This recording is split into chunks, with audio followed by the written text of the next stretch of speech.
Judy, ikwento mo muna paano at saan? Saan nangyari itong aksidente?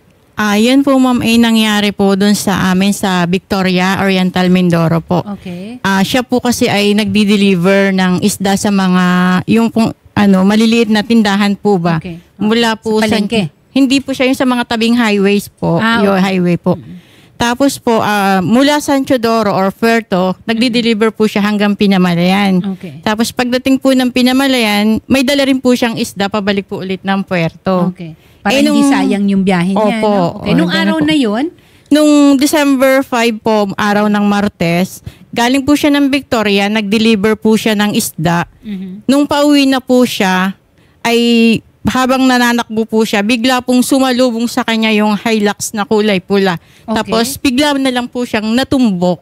Yun. Anong dala niyang, May konti pa po siyang isda galing sa, yung tira po sa deliver niya, tapos yung Ibig sabihin, ano ang dala niya? Anong minamaneho ni Joseph? tricycle po siya, ma'am. Opo, Tricycle nandito po siya. niya. So, ibig sabihin, puno ng isda sana ito. Meron pa nga actually na natira. Opo, meron pa pong konti. Ito po yung service niya sa pag-deliver po ng isda. Okay, so ano ito? Tricycle nga ito. Opo. Tapos may, na siya, may styro. Opo, Ang mga nasa May plate number na NCQ 4075. Alam naman natin, kung sino ang may-ari nito. Pero ang nagda-drive nito ay isang 71 years old na company driver. Ano yung kumpanyang ito? Ano po siya? Country Bank ng Bungabong branch po. Country Bank ng Oriental Mindoro Country po. Bankers. Magandang hapon po, Alinyos. Nakabangga po ang driver ninyo, si Joseph Nunez po ang nabangga. At ang inireklamo ay wala daw silang tulong na natanggap. Tama ba? Nakapagbigay po siya, actually ma'am, actually po, nakapagbigay po kami partially ng 20,000. Okay. So, ang sabi ko lang po, nung nag-usap doon, hindi ko po magagaranti kasi ako po, bilang empleyado lang din ng bangko. So, yung mga yung upper management po, yung mga stockholders, director ang magdi-decide. It so happen na nangyari po kasi, nag-holiday yung December 8, wala pong nangyaring desisyon. Pero kanina po, tinawagan ko yung wife nung na-aksidente, nung Joseph Nunez. Okay. And in-inform ko po na all expenses na mai-incur ay babayaran po ng bangko. Okay. Ano po ba ang hinihingi, Miss Judy, ng pamilya ni Joseph?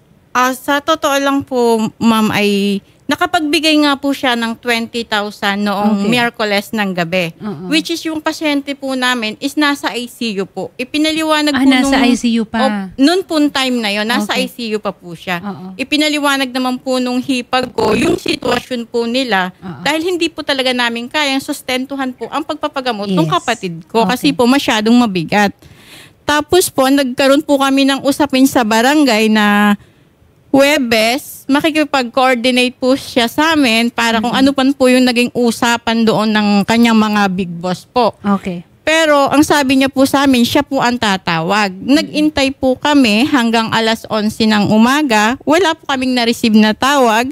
Tapos hanggang dumating po yung Huwebes ng hapon, tinatry ko po siyang tawagan. Kinakancel niya po yung tawag ko. Tapos Biyernes, wala po akong Sabado, natatanggap na call. Linggo, tinatry po siya naming tawagan. As in, wala po talaga silang paramdam. Ang kapatid po namin ay kailangan ng perang pampagamot. Okay. Ito, sinabi na ni Melvin Alinio na sasagutin ng bangko ang lahat ng medical expenses. Okay? Opo. So, wala na kayong problema doon.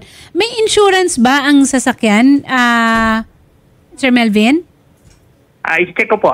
Hindi ko lang po sigurado kung meron or wala. Melvin, are you the manager of Country Bank? Yeah. Okay. I am assuming that it should have insurance and not just TPL. Diba? Yeah. Of course. Kasi hindi naman siya marirehistro eh. Exactly. Kahit TPL. Pero sana comprehensive para mas malaki rin ang makuha. I mean, may additional pa na makukuha ang pamilya ni Joseph Nunez. Ang tingin ko dito, Melvin, ang hinahanap lang naman rin talaga ng pamilya is yung coordination. Tama po. Whether or not meron kang bagong masasabi. Actually, I informed them na, kasi ako personally, as being an employee ng bangko, hindi ako pwede mag-decide agad-agad.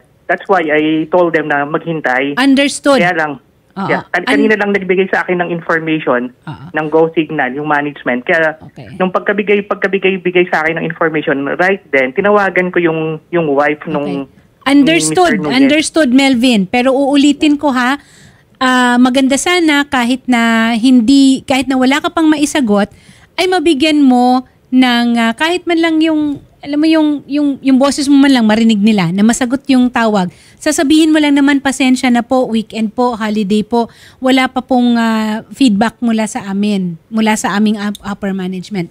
Tama ba ako? Yes Okay. po, ma'am. Judy. Yes po, ma'am. Tama po kayo. Pero ang isa rin po naming dahilan kung bakit po ako pumunta dito is yung kapatid ko po kasi is nasa ospital. Wala po kaming kakayahang maipagamot talaga siya. Kaya po humihingi po kami talaga ng talagang maipagamot po sana nila yung kapatid ko. Ganun po. Wala po kaming pera talaga po. Lumalapit naman po ako sa doon po sa Socorro, sa bayan po namin, nakakuha po ako ng kaunting tulong. Tapos po, nag-post po ako sa Facebook, awa naman po ng Diyos, marami pong nagbibigay, pero hindi naman po talaga dapat ganun yung mangyari. Kasi Tama. obligasyon po Pero nila yun. ano naman ito, no? Na-i-blotter ito, Opo. merong kaukulan na police investigation. Meron po. Nakarehistro ba ang sasakyan sa pangalan ng Yes. bangko? Yes. Okay. Of course, merong liability yung nagda-drive, pero as the employer, meron ding liability yung bangko. At saka malaking bangko naman ang Country Bank. Hindi naman siguro nito ipagkakait kung ano ang tulong na dapat at maibibigay nila kay dun sa nabiktima. Sergeant Melvin, magandang hapon po. Yes po, ma'am. Yes po. Oo. Tungkol po ito sa nangyaring aksidente, yung si Joseph Nunez po na nabangga, isang fish vendor na nabangga ng isang pick-up ng Country Bank. Yes ma'am. Yes ma'am. Oo. Ano po ba ang naging resulta na ng investigasyon na ito at kung mayroon bang kaso na maisasampa, ano po ba ang ano ninyo? Ano po ba ang development dito sa kasong ito? Yes ma'am. Sa totoo po yan kasi po ay profiling po sana ngayon. Okay. Ay itinawag lang po nung kapatid po ni Kuya Joseph na i-hold po muna at may inaayos lang daw po sila. Hindi ko lang po ma'am, yung sinasabi niya kung naayos ka, ini-hold ko lang po yung filing. Judy, handa na sanang magkaso pero pinahold nyo yung pag-file para sa pag-uusap. Opo. Okay. At dito sa pag-uusap na ito, nung sinabi na ni Melvin, narinig naman ng lahat rin, including ni Senator Raffy na nagmo-monitor, na sasagutin ng bangko Opo. ang lahat ng anong tawag nito, ng magiging gastusin sa pagpapagamot ng kapatid mo. Including, I am assuming, loss of income.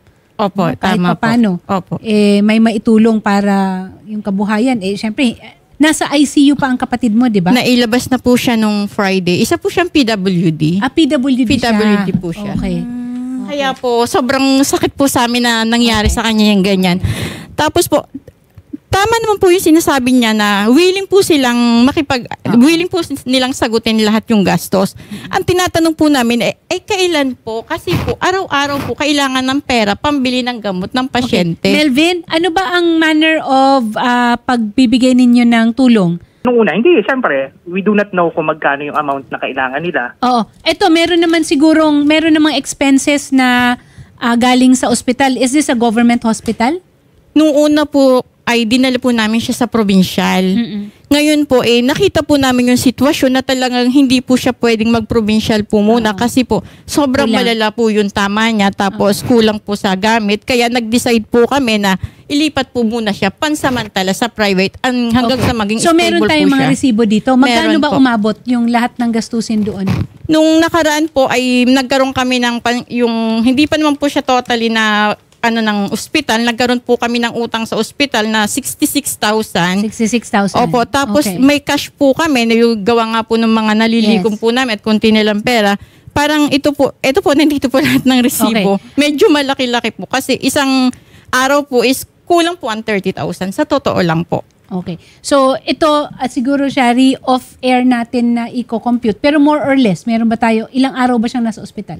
Nasa ICU po siya is 4 days. Tapos ngayon po ay naandun po siya sa kwarto na ngayon. Nakalipat na po siya. Ito na po siya ngayon. So, more or less, kung 30,000 a day times 4, 120,000. Opo. Tapos, mas mababa na lang doon yung, anong tawag nito, yung succeeding days kasi normal na. Opo. Regular na kwarto. Opo. Tapos meron na po kaming utang sa ospital nung isang araw. Nagbigay na po sila ng na 60,000 ng web parang biyernes po. Magkano naiwan ninyong pera? Magkano ang utang ninyo sa ospital? Nung nakaraan po ay 60,000 mahigit. Pero ang ibig sabihin nito, continuous may pa rin po. binayaran na kayo. Opo, May nabayaran. yung mga Dahil may gamot mga po. tumulong sa inyo. Ito po yung pera po, ito po kasi yung mga gamot lang. Yun po Okay. ay parang sa kwarto, sa aparato, Okay. yung mga So, ganun iba pa. lang po. Iba Iba pa pa yung po sa yun. So siguro Opo. ito, Shari, ang gagawin natin is we will make an accounting ng lahat-lahat ng kung magkano nagastos. Una sa ospital at kung ano nagastos sa ospital, sa ICU at saka sa regular na room. Tapos kung magkano naman ang nagastos sa mga gamot. Opo. And then kung ano pa ang magiging maintenance niya na gamot hanggang sa gumaling yung kanyang mga sugat at kung ano pa ang na ano sa kanya. Melvin, I think ito, ang kailangan lang talaga is mag-coordinate rin kayo doon sa biktima, Siguro, no? by tomorrow, papupuntahin ko yung isang empleyado namin sa hospital. Ngayon na siguro, mas maganda kung ngayon, magpakita na kayo doon, magdala kang tinapay, magpamerienda ka doon, para naman medyo gumaan-gaan ng loob nila na, alam mo na, PWD pa yung na-aksidente, Opo. di ba? Yeah. Tapos makipag-usap ka. Tapos, yan, tanungin Yun po, mo. ang kailangan po kasi talaga is yung pampagamot po ng kapatid. Oo, para Yun po alam talaga rin agad-agad kung magkano ang Opo. ma-release. Kasi kung bukas pa, at least kung ngayon mo malaman, Melvin, bukas medyo ma-process na ninyo. At saka ano ba naman yung magpauna ka muna ng konti? Total, marireimburse ka naman, marirefund rin naman sa'yo yan. Okay? I'm sure wala tayong aasahan rin naman kay Gerardo Liwanag, 71 years old na company driver. Magkano rin lang ba ang sinusweldo? Pero kung makakapag-ambag ng kahit magkano, bakit hindi? Opo. At saka po yung kabuhayan niya. Kasi po yung tricycle ay hinuhulugan pa po niya yan. Magkano hulog sa tricycle? Hindi ko lang po alam. Hindi na po siya mapapakinabangan kasi sira na po talaga Tricycle siya. ba o Itong, tricycad? hindi po, tricycle. Tricycle talaga, motor. Opo, yung motor po. Ito po. Okay. Hinuhulugan pa po yan. Tapos po, yun nga po, di nawala na po ng hanap buhay yung kapatid ko. Yung pong kapatid ko, kahit po yan PWD, ay dalawa po ang college po niyan. Isang criminology at saka po isang civil engineer na gagraduate po ngayong June. Okay. Ako naman po ay representative laang po. Ang gusto ko po sana ay Kausapin nila yung yung asawa business. po. Yes. Yung pong asawa, nandito po yung number ng asawa. Hindi, hindi na kailangan dahil pupuntahan na nga ni Melvin mamaya eh. Melvin, puntahan mo na mamaya ha. Ayan. Sige. Tsaka po yun ay kahapon pa po walang pera. Kahapon pa po walang maibiling Sige po. gamot. Ano po Okay. natin, ko-coordinate po natin off-air para sila Sir Melvin Magkausap po sila ay mismo. Actually, nakausap ko na kanina yung asawa niya. Tinawagan ko siya kanina. Opo, Sir Melvin, wag niyo pong ibababa yung linya. Kakausapin din po kayo ng staff po namin. Maraming salamat po, Sir Melvin. And maraming salamat po kay Police Staff Sergeant Melvin Kong, ang investigador po ng Victoria Oriental Mindoro PNP.